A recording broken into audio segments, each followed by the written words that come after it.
आज करणार आपण सांबार. त्याला लागणारं साहित्य: उडदाची डाळ, तुरीची डाळ, जिरं, धणे, 4 मिऱ्या, दालचिनी, 4 लवंग, मेथी व हिंगाचा तुकडा व 6 सुक्या मिरच्या,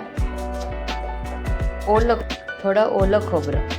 हा मसाला आपण असा लालसर भाजून घ्यायचा.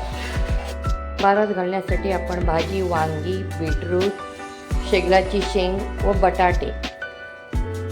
आपण सांबारचा मसाला असा मिक्सरमध्ये बारीक वाटून घ्यायचा. डाळ अशी कुकरमध्ये शिजवून घ्यायची. भाज्या अशा सर्व शिजवून घ्यायच्या. शिजवलेली डाळ व वाटलेला मसाला आपण ह्यात घालायचा. परत आपण मीठ घालायचं. आपण मोहरी व कढीपत्त्याची फोडणी घालायची. केली होती फोडणी ती आपण ह्याच्यावर घालायची.